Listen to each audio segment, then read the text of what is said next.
வணக்கம் friends, welcome to another new video.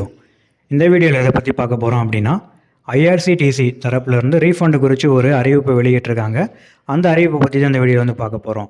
So video வந்து skip பண்ணால் ஃபுல்லாக பாருங்கள், பிடிச்சிருந்தால் மற்றவங்களும் ஷேர் பண்ணுங்கள். ஸோ வாங்க ஃப்ரெண்ட்ஸ், வீடியோக்குள்ளே போகலாம். ஐஆர்சிடிசியில் வந்து நம்ம டிக்கெட் புக் பண்ணும்போது சம்டைம்ஸ் பார்த்தோம் அப்படின்னா டிக்கெட் வந்து நாட் புக்டுன்னு வந்துடும், இல்லை அப்படின்னா டிரான்சாக்ஷன் வந்து ஃபெயில் ஆயிரும். ஸோ இந்த மாதிரி ஆகும்போது நமக்கு ரீஃபண்ட் வர்றதுக்கு பார்த்தோம் அப்படின்னா 1 வீக்லேருந்து 2 வீக்ஸ் வரைக்கும் டைம் ஆகுது. ஸோ இதை சரி செய்ய ஐஆர்சிடிசி வந்து இப்போ துரிதமாக செயல்படுது அப்படின்னு சொல்லிட்டு ஒரு தகவலை வந்து அறிக்கையை வெளியிட்டிருக்காங்க. இந்தியாவில் நம்ம பார்க்கும்போது பலரும் வந்து ரயில் சேவையை வந்து ரொம்ப விரும்புகிறாங்க. ஸோ வந்து அதுக்காக என்ன பண்ணுறாங்க அப்படின்னா ஆன்லைன் மூலமாக வந்து டிக்கெட் புக் பண்ணுறாங்க. தன் கையில் இருக்கிற மொபைல் இல்லை வந்து லேப்டாப் யூஸ் பண்ணி ஆன்லைன் மூலமாக டிக்கெட் புக் பண்ணுறாங்க. இப்படி புக் பண்ணும்போது என்ன அப்படின்னா சம்டைம்ஸ் வந்து டிக்கெட் வந்து வெயிட் லிஸ்ட்டில் விழுந்துடும், இல்லை அப்படின்னா ஃபெயில் ஆயிரும். ஸோ இந்த மாதிரி ஆகிறப்ப என்ன ஆகுது அப்படின்னா வெயிட் லிஸ்ட்டில் விழுந்தாலுமே நம்ம வந்து முன்கூட்டியே வந்து பேமெண்ட் நம்மகிட்ட வந்து எடுத்துடுறாங்க. ஸோ அந்த பேமெண்ட் வந்து நமக்கு ரிட்டர்ன் வர்றதுக்கு 1 வீக்லேருந்து 2 வீக்ஸ் வரைக்கும் ஆகுது. இப்படி ஆகிறப்ப சம்டைம்ஸ் நம்ம டிக்கெட்டுக்காக அமௌண்ட்டு மட்டும்தான் வச்சுருந்த டிக்கெட் புக் பண்ணியிருப்போம். ஸோ திரும்ப நம்ம புக் பண்ணணும் அப்படின்னு நினச்சா கூட நம்மளால் வந்து டிக்கெட் புக் பண்ண முடியாது.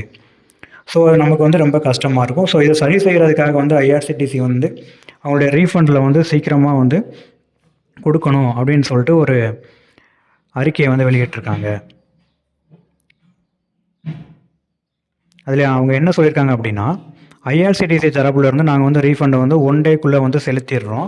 ஆனால் அந்த அமௌண்ட் வந்து கஸ்டமருடைய அக்கௌண்ட் வர்றதுக்கு 1 வீக்லேருந்து 2 வீக்ஸ் ஆகுது. இதுக்கு என்ன காரணம்னு பார்த்தோம் அப்படின்னா, இது கஸ்டமர்ஸ் அவங்களுடைய பேங்கை பொறுத்து வந்து இந்த ரீஃபண்ட் உங்கள் அக்கௌண்ட்டுக்கு வர்றதுக்கு டிலே ஆகுது அப்படின்னு சொல்லியிருக்காங்க.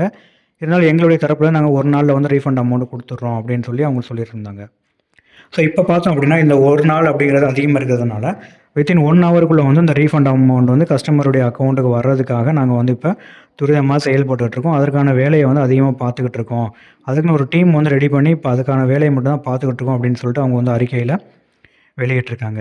இது ஏன் திடீர்னு அவங்க இந்த முடிவு எடுத்தாங்க அப்படின்னு பார்த்தோம் அப்படின்னா, அவங்க என்ன சொல்லியிருக்காங்கன்னா, சோஷியல் மீடியாஸில் வந்து நிறைய கஸ்டமர்ஸ் வந்து நிறைய கமெண்ட்ஸ் வந்து போடுறாங்க. அதாவது ரீஃபண்டை குறித்து எங்களுக்கு இத்தனை நாள் புக் பண்ணிட்டோம், எங்களுக்கு அமௌண்ட் வரைய 1 நேரம் ஆகுது அப்படின்னு சொல்லிட்டு ஐஆர்சிடிசியை டேக் பண்ணி நிறைய கமெண்ட்ஸ் வருது. அதுக்காக வந்து அதை சரி செய்கிறதுக்காக வந்து நாங்கள் இந்த ஒரு முடிவை எடுத்திருக்கோம்.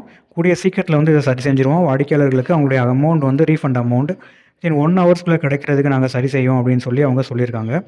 இதுக்கு என்ன பண்ணோம்னா வாடிக்கையாளர்கள் வந்து எங்களுக்கு ஒத்துழைப்பு வழங்க வேண்டும் என்று அந்த அறிவிப்பில் வந்து தெரிவிச்சிருக்காங்க. ஸோ அவ்வளோதான் ஃப்ரெண்ட்ஸ், இந்த வீடியோ பிடிச்சிருந்தது அப்படின்னா மறக்காமல் லைக், ஷேர், சப்ஸ்கிரைப் பண்ணுங்கள். தேங்க்யூ ஸோ மச் ஃபார் வாட்சிங் திஸ் வீடியோ.